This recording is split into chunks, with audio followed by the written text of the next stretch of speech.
तो hello guys, आप सुन रहे हैं चालाक कैसे बने पार्ट 2। मित्रों पर कभी ज्यादा भरोसा ना करें, शत्रुओं से काम लेना सीखें।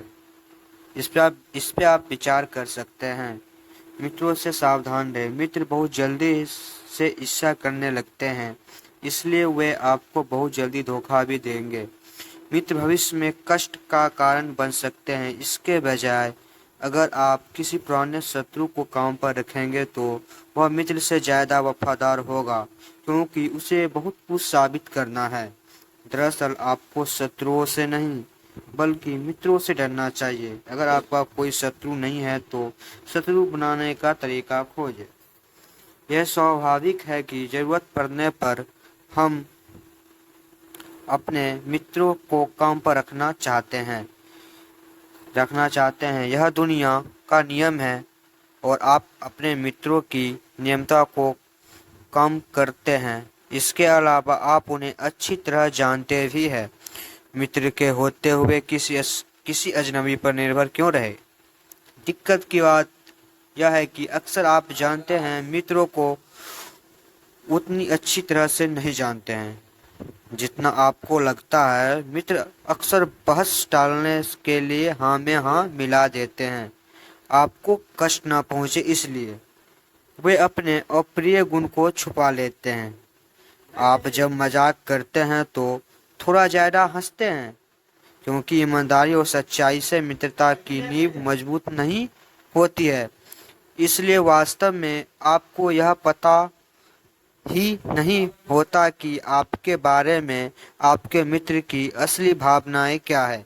मित्र आपके मुंह पर तो यही कहेंगे कि उन्हें आपकी कविताएं बहुत अच्छी लगती है, आपका गाना बजाना बेहद पसंद आता है, आपका कपड़ों का चयन बेहद सुंदर लगता है।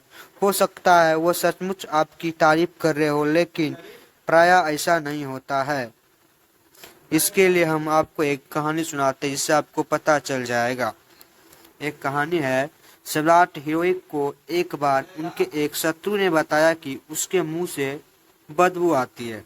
सम्राट को यह बात बहुत बुरी लगी और महल में पहुंचते उन्होंने रानी को फटकारा कि तुमने कभी इसके बारे में मुझे क्यों नहीं बताया। रानी चैत्रवान, पवित्रता और भोली थी। उसने कहा, स्वामी, मुझे लगता है कि शायद सभी मर्दों के मुंह से इस तरह की बदबू आती होगी। इस तरह से स्पष्ट हो जाता है कि जो दोष दिखाई देते हैं उनके बारे में हमारे शत्रु हमारे मित्र रिश्तेदारों से बहुत ज्यादा जानते हैं।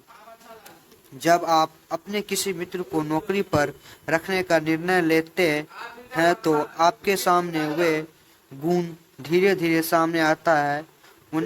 उसे अब तक छिपा रखा था। अजीब बात यह है कि आपकी उदारता के कारण इस काम से संबंध का संतुलन बिगड़ जाता है। सभी लोग अक्सर महसूस करना चाहते हैं कि उन्हें यह अवसर अपने दम पर मिला है, इसलिए आपका एहसान उन्हें बोझ लगती है। वे जानते हैं कि उन्हें योग्यता के कारण नहीं बल्कि मित्रता के कारण नौकरी मिली है। मित्रों को नौकरी देने में एक एहसान छिपा होता है जिससे वह मन ही मन परेशान हो जाता है। किसी के लिए लाभ के बजाय नुकसान का बदला चुकाने के लिए ज्यादा तत्पर होते हैं, क्योंकि कृतज्ञता बोझ है और प्रतिशोध आनंद। मित्र का प्रयोग करने या उन्हें नौकरी पर रखने की समस्या यह है कि आपकी शक्ति निश्चित रूप से सीमित हो जाएगी। बहुत कम मामलों में ऐसा होता है कि मित्र किसी काम के लिए सबसे योग्य व्यक्ति हो और आपकी मदद करने में सबसे ज्यादा सक्षम हो। अंतिम विश्लेषण में योग्यता और समसंगता मित्रतापूर्ण भावनाएं जैसी महत्वपूर्ण होती है। कामकाज की सभी स्थितियों में लोगों के थोड़े बीच दूरी होना चाहिए। आप अपने मित्रों की नहीं बल्कि कोई काम करने की कोशिश कर रहे हैं।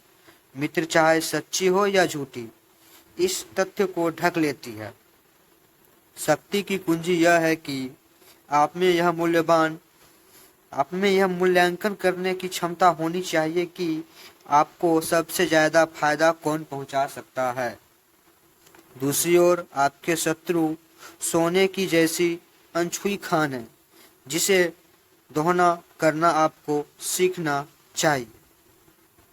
नेपोलियन का विदेश मंत्री टैरीलैंड 1807 में इस निष्कर्ष पर पहुंचा कि नेपोलियन फ्रांस को बर्बादी के रास्ते पे ले जा रहे हैं, इसलिए उसके खिलाफ विद्रोह करना चाहिए।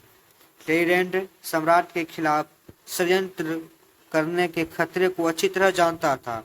उसे एक साथी की जरूरत थी। उसने सोचा, इस तरह के अभियान में वह किसी मित्र पर भरोसा नहीं कर सकता। उन्हें खुफिया विभाग के प्रमुख फोके को चुनना है, जो उसका सबसे बड़ा शत्रु था और जिसने उसकी हत्या करवाने की कोशिश भी की थी। वह जानता था कि उन दोनों की पुरानी नफरत के कारण भावनात्मक समझौते का अवसर मिलेगा। वह जानता था कि फोके उससे कोई आशा नहीं रखेगा और यह साबित करने के लिए जी-तोड़ मेहनत करेगा कि टैरीलैंड ने उसे चुनकर कोई गलती नहीं की है। जो व्यक्ति कुछ साबित करना चाहता है, वह आपके लिए जमीन आसमान एक कर देगा। अंत में टैरीलैंड यह जानता था कि फोके के साथ उसका संबंध आपसी स्वार्थ पर आधारित होगा और मित्रता की व्यक्तिगत भावनाएं द्वारा दूषित नहीं होगा। उसका चुनाव सही साबित हुआ। हालांकि वो नेपोलियन को सिंहासन से उतारने में असफल नहीं हुए। जब इतने शक्तिशाली और परस्पर विरोधी दो व्यक्तियों ने मिलकर सम्राट के खिलाफ मुहिम छेड़ी, तो जनता ने भी इसमें उत्सुकता दिखाई और धीरे धीरे सम्राट के प्रति विद्रोह बढ़ने लगा।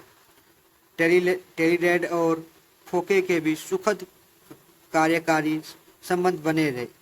इसलिए जब भी मौका मिले, अपने दुश्मन के प्रति दुश्मनी को दफन कर दे और उससे अपनी सेवा में रखने की कोशिश करे। शत्रुओं की मौजूदगी से विचलित या दुखी ना हो। आप मित्र के बजाय शत्रु के साथ स्थिति में होते हैं, बेहतर स्थिति में होते हैं, क्योंकि मित्र के मामले में आपको यह मालूम नहीं होता है कि आपके छिपे हुए कौन से मित्र असल आपके शत्रु है। शक्तिशाली व्यक्ति संघर्ष से लाभ उठाता है और अपने शत्रुओं का इस्तेमाल करता है। ऐसा करके वह आत्मविश्वासी योद्धा की छवि बना लेता है, जिससे अनिश्चितता के समय में विश्वास किया जा सकता है। हमारी राय माने तो यह सीखे कि अपने लाभ के लिए दुश्मनों का इस्तेमाल कैसे किया जाता है। आपको धार की तरफ से तलवार नहीं पकड़नी चाहिए, वरना आपका हाथ कट जाएगा। इसके बजाय आपको मुठ की तरफ तलवार पकड़नी चाहिए ताकि खुद की रक्षा कर सके। बुद्धिमान व्यक्ति अपने शत्रुओं से लाभ लेता है।